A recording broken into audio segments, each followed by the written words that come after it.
Good evening, and we start with an apology to the viewer who wrote in complaining that last week's round entitled Animal, Vegetable or Scotsman was racist.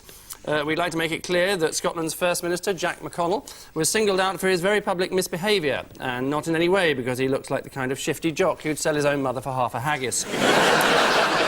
In the news this week, at the United Nations Afghan Peace Summit, the cloakroom attendant struggles to cope with a few extra items. Sport, and there's evidence that steroid abuse has even reached the world of cheerleaders.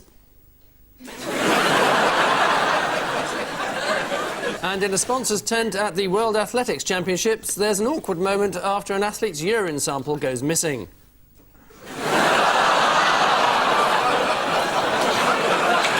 On Ian Hislop's team is an Iranian comic and actor who, after filming the movie Spy Game, was offered a lift in Robert Redford's private jet, as long as he stayed out of the cockpit. Omid Djalili.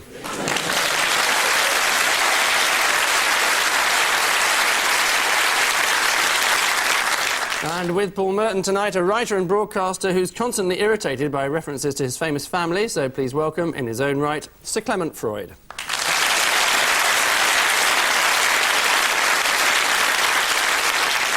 Who is grandson of Sigmund and father of Matthew and Emma. Round one, then, continues to dominate the opening of this contest. Ian and Omid, in we go. That's the Marines, isn't it? Yeah, they're going to kick Taliban ass. Oh, this is taking pot shots at prisoners. This is penal reform, Afghanistan's way. John Prescott was in the news? I don't remember him being in the news. Oh! Prescott's obviously that guy's trainer. It's the benefit fraud guy, isn't it? I don't know his name. Omar Abu Omar. But he's a moderate. In what way? Well, he just hits journalists. The more extreme ones just kill them all. He's claiming at the moment that he should get Social Security benefit because £180,000 found in cash in his flat was takings from a prayer group. He's going to have his benefit stopped, but he's going to be given subsistence allowance so that he can eat and drink.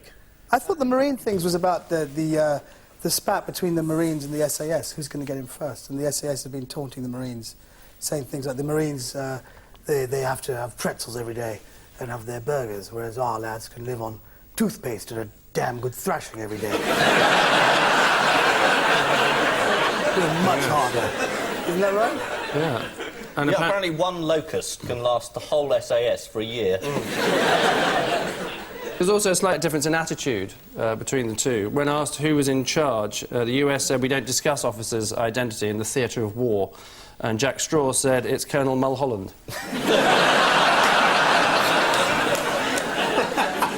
So why have the Americans been contacting bin Laden's mother this week? Asking her where he is? It's worth a shot. Yeah, it would be a cunning ploy. No, they're trying to get a DNA sample from her. So that when they kill him, they'll know it's him. Exactly. Because 10 lookalikes apparently has turned up in Afghanistan. 10? Thousands of them! Got one on tonight.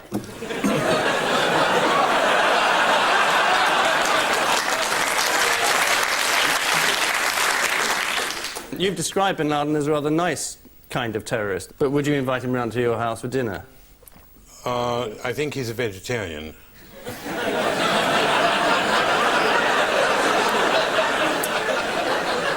So, what's the major breakthrough in the hunt for bin Laden? They've found his underwear. Does it have his name stitched into it? How do they know it's his? They're found hanging on a washing line, apparently, in his house in Jalalabad. This is the continuing war in Afghanistan, which this week received a huge boost with the discovery of what may well be Osama bin Laden's underwear. A reporter on The Independent gave a grave description. They were extra, extra large, baggy and sagging a little in the elastic and probably belonged to the world's most wanted man. At which point Kate Adie came in and said, has anyone seen my pants? Paul and Clement, by royal appointment. Oh, this is the Queen visiting EastEnders.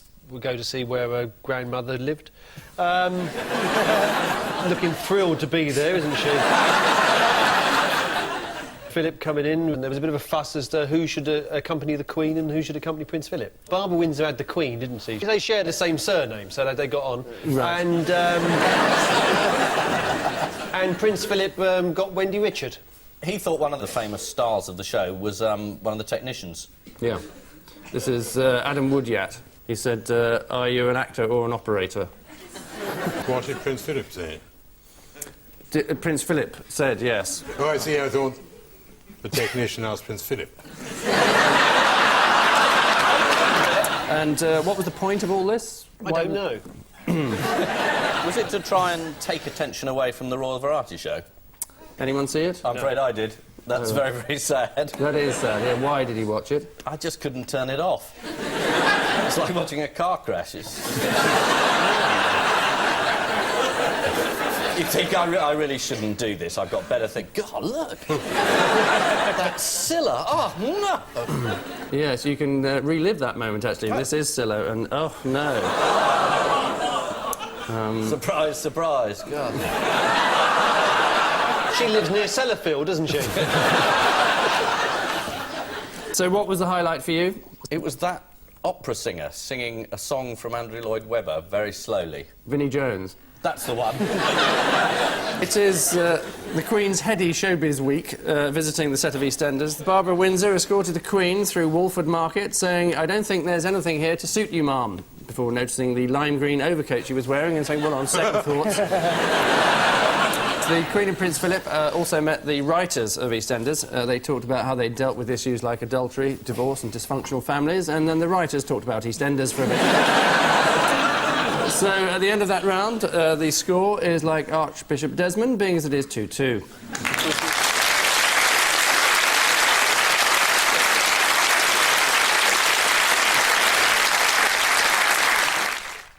And so to the depressing prospect of the world according to tabloid newspapers, to expert jeux de mode from their daily output, Ian and Omid. Gord's bitter pill. Labour have finally decided that we will pay more taxes if the hospitals worked, which is an idea the Lib Dems have had for ages, but everyone ignored them because they were the Lib Dems. Gordon Brown's decided that he is going to put £1 billion into saving the NHS, so that it's just about ready and working when he becomes Prime Minister. Right. What happened at the end of the speech, then? They demonstrated that there's no hard feelings. Blair tried to... He did this. He tried to say, well done, Gordon, a great speech. And Brown ignored him. But rumours of Brown's irritation were not exactly dispelled by Diane Abbott this week. Well, I can't imagine that Gordon Brown was too enthused by the war. I'm not accusing him of being a pacifist or anything like that, but first of all, they were pissing away all his money on this war. And second of all, Tony Blair was on the TV every tick of the clock. Neither of those are things designed to make Gordon Brown a happy bunny. What irritating habits is Brown supposed to have? He bites his fingernails. Yes, obviously. He farts. But in tune. I'm not aware of him farting any more than any other Well, you don't know him politician. as well as we do. He's also very violent with his computer, Gordon Brown, apparently. You don't have a computer, do you, Clement? I don't.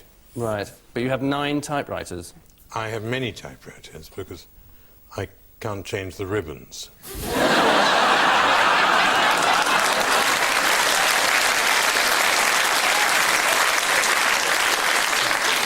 Do you have 5 television sets? Yes. Do you sometimes wish you were still an MP?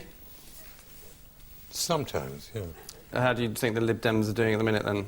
Not... I was never a Lib Dem. No. The Dems came in after me. But the half of them that are still Libs, how are they doing? They send Christmas cards.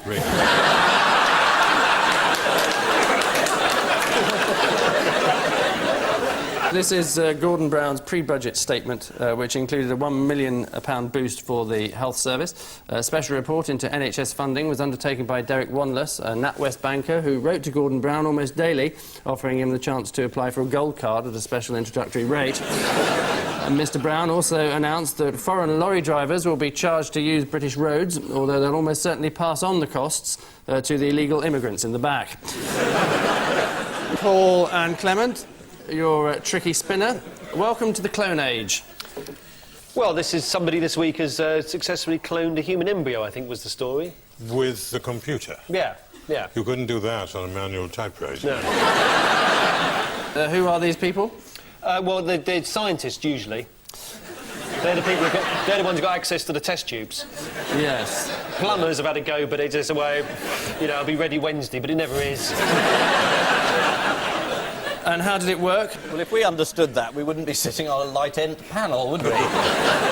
It's not that difficult. I bet it is. Well, you take it... OK, Angus, take us through the science. Yeah, go on then. Well, they inject the egg with DNA. Yeah. And then you clone it.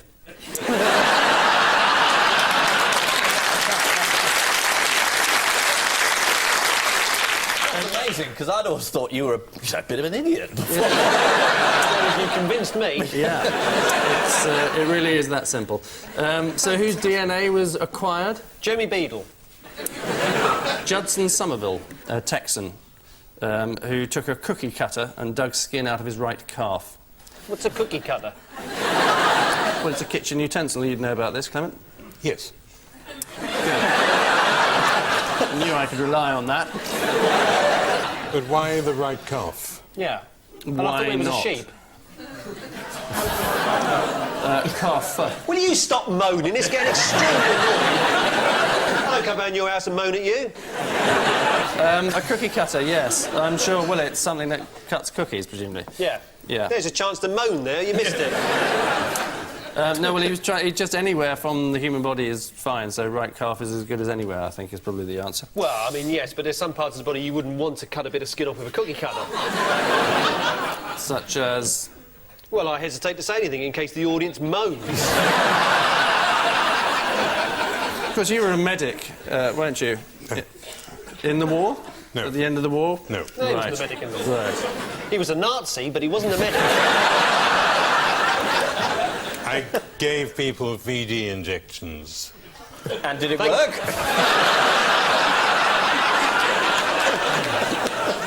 Thank God you finished that sentence.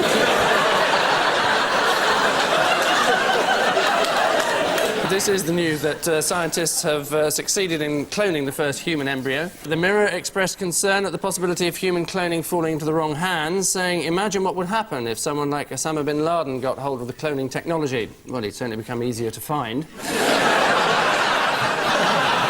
Ian and Omid, your flyer. Plane crazy. Is that the British tourists who were caught spotting planes in Greece? The Greek police have cracked down on plane spotting. Of all the terrorists rampaging around the world, they picked 12 people who are taking down plane numbers. What information would a spy get looking at planes? Well, this lot were taking the numbers down of 30-year-old Greek helicopters. Yeah. That's going to bring down the West, isn't it? Oh, my goodness, we can't send in the Greeks. When did they last go anywhere? There was Peloponnese War, wasn't it? So what did the group include? There is one poor... Grandmother. Yes, why is she the odd one out? Because the others weren't grandmothers.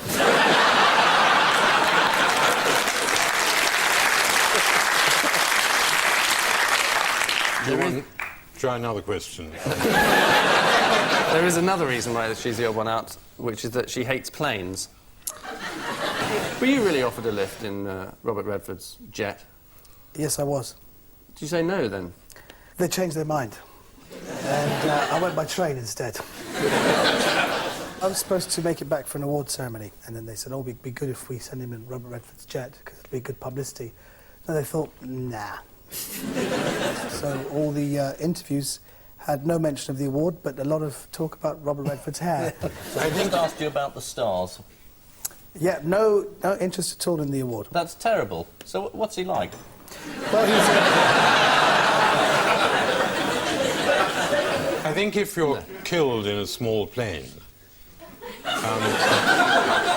you want to get the headlines, and if you're with Robert Redford, you'd hardly get a mention. Yes, that's right. So this is the group of British plane spotters who've been detained in Greece on charges of spying at a military airbase. In fact, here's a picture of that top-secret, high-security airbase. And our thanks to the Daily Mirror photographer, or prisoner 4714, as he's now known. So far, the plane spotters have been in Greece for 24 days. The police now deeply regretting asking them, tell us all you know about our planes. And finally, in this round, Paul and Clement. Squirrel gets nut. It's about this bloke who's invented this hat where he says, I've invented this hat where sort of birds can come and feed and can get nuts off my hat. And he was walking through and he was very pleased with this invention. He was walking through a park and a squirrel saw him, jumped on a tree on top of him, and the bloke fell over, and that's what it's about. Is astonishingly the right answer.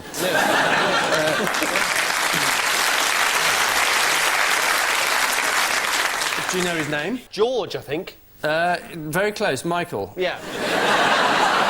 George Michael, that's who I was thinking of. Mike Madden is his name, of Crackpot Cottage, who is an inventor of the bird feeder hat. Has he done other hats in the past? He has other projects in line. He's built a suit out of bubble wrap Right. to protect people if you fall over. Should have invented that first, really, shouldn't he? Yeah. And a rotating fork for eating spaghetti. What is the correct way to eat spaghetti, Clement? You would know these things? A spoon and fork. Right. Right, thank you. Fork into the spoon. Twist. Suck. Yeah. Just think spoon, fork, suck. Spoon, fork, suck. I might not try and say that. Also happens to be Prime Minister of China. You could have moaned then, but you missed your chance. Because you used to work as a cook, didn't you? No. No, I was talking to Clement. Oh, sorry. Right. You worked at the Dorchester Hotel, didn't you? I did. And would you still eat there, given what you saw happening in the kitchens? I would. And what was it? Disgusting. Someone doing something into a pot? Yes. Right. Not as bad as that. They urinated.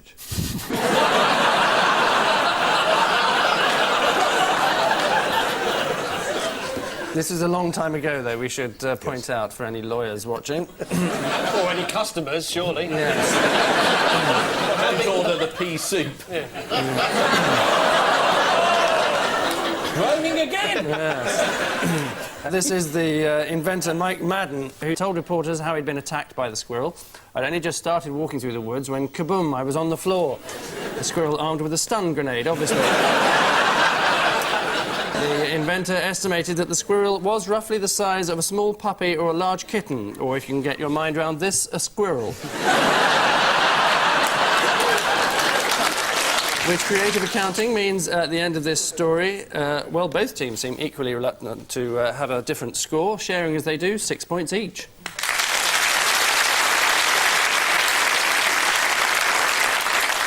Round 3, then, is just an introduction away, and that was it. Paul and Clement. 4 twos for you. Posh and Bex, Edward and Sophie, Madonna and Guy Ritchie, and Matthew Freud and Elizabeth Murdoch. Is it sham marriages? Would you like to explain? No. No. Well, Oh, Posh right. and Bex got married in a castle, didn't they? They did. Madonna and Guy Ritchie got married in a castle? Scottish castle. Scottish castle. Where did your son get married? In Blenheim Palace. You were there. I was. You weren't. No. I noticed. No, I don't make the Murdoch guest list. Yes, that, of course, isn't a castle, Blenheim Palace. And, well, Sophie and, oh, what's his face? Was that in a castle? Windsor. Well, there we are then. So it they all must- got married in castles except the palace. Is the right answer.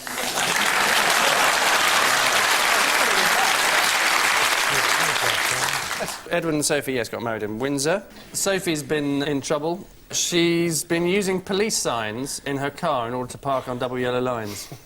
Oh, there we are. Now, there's an appropriate moan. And Madonna this week had revealed something about Guy. He says, don't dress like a slapper. He's missed the plot a bit there, hasn't he?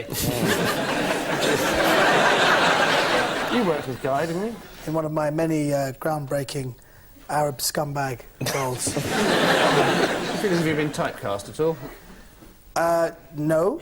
I was the, if you observed the Bond film that was on TV, I was the second Azerbaijani oil pipe attendant. It's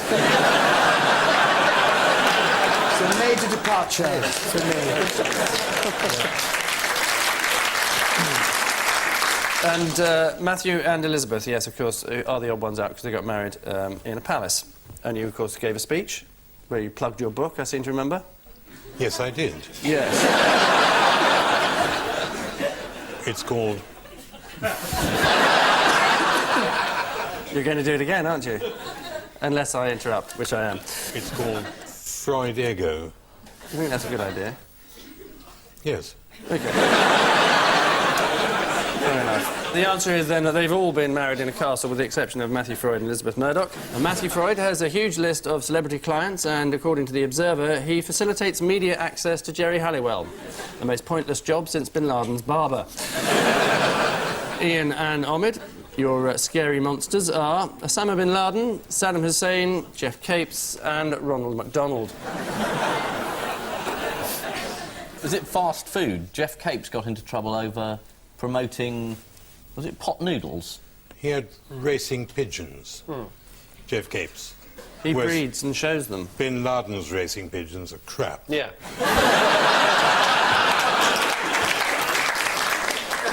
Osama bin Laden's the only one who's re-released My Way. Saddam Hussein's the only one who specialises in Frank Spencer impressions. Ooh, Betty, you're dead. Yeah. Equally inaccurate. I'll put you out of your misery. The answer is that they've all been involved in the marketing of noodles. Except Ronald McDonald, whose area of expertise is, of course, burgers. Osama bin Laden and Saddam Hussein have both given their name to noodle bars. Bin Laden's beef noodle restaurant is in Lanzhou, in China. It's not named after him, though, is it? Well, who else would it be named after? Someone called Osama bin Laden beef noodle. OK, take us through the Saddam Hussein chop suey bar. Saddam's beef noodle restaurant, which is in China and has been since 1991, since the Gulf War. And Osama's, in fact, opened only 3 weeks ago and closed 4 days later. Do you know why? Bombed. This is in China, so I hope not. It wouldn't stop the US. No, it's due to complaints about the name. So Jeff Capes, yes, it was a dried pasta snack called Snack Stop. This was part of the hoax. He ostensibly tried to save takeaways from the threat of pot snacks, but in fact he was advertising a pot snack himself. That's how clever it was. The world of advertising, of course, has grown in sophistication since the good old days. Today is the second anniversary of his operation, so I thought we'd celebrate. I went and bought some Aberdeen Angus beef, marinated it overnight in olive oil, crushed garlic, and chateau bottled claret. And this morning I cut it into strips, dusted it with flour and paprika, fried it in butter, added some cream. He hated it. He wanted this, stuff. New chunky meat.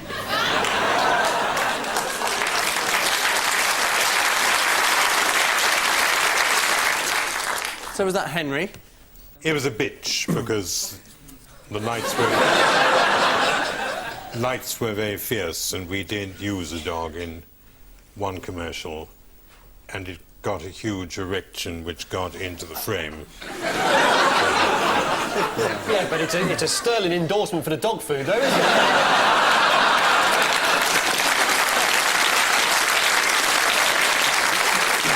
I mean, that knocked spots off. He liked it so much he bought the company. Look at this. Oh, Which nutty sound bites means at the end of this morsel it's Ian and Omid who are looking down in the mouth. Behind us they are 8-6.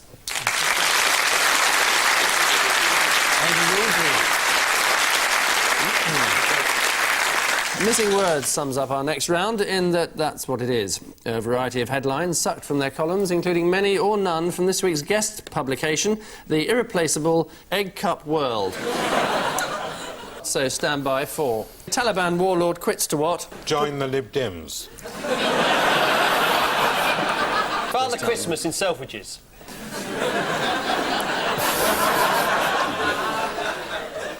Be cabbie is the answer. I'm not going south of Kabul this time of night. Yeah. Do you know what his name is? Bismillah. No. Thank you. C is for what? Is it from the sun? C is for swimming in.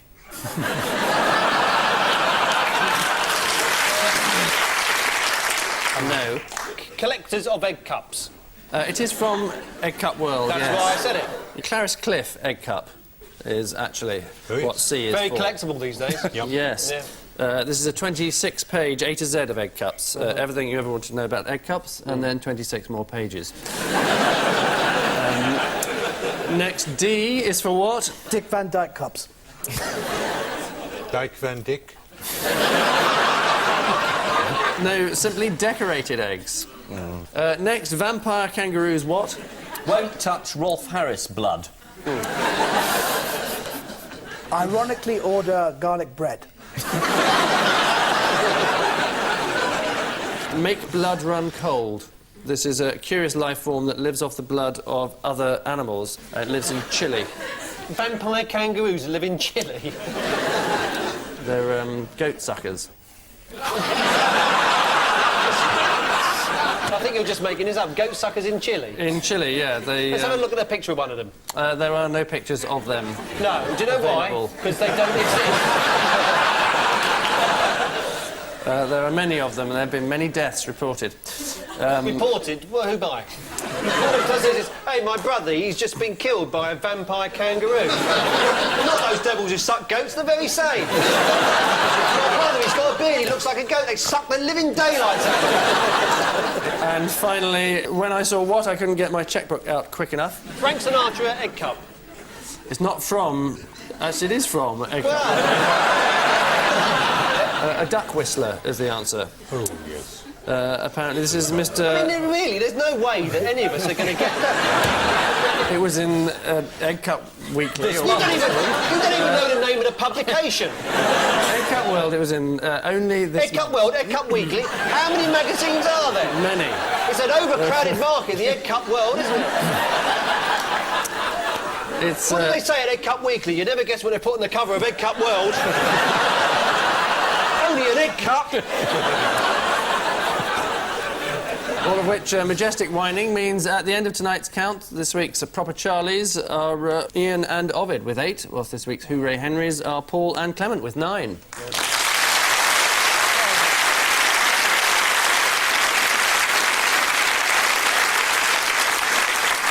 And I leave you with news that David Blunkett is informed that his guide dog has just bitten John Prescott.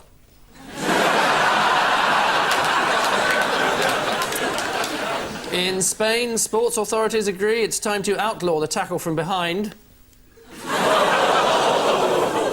And in London, an impromptu debate about religious tolerance threatens to get out of hand. Good night.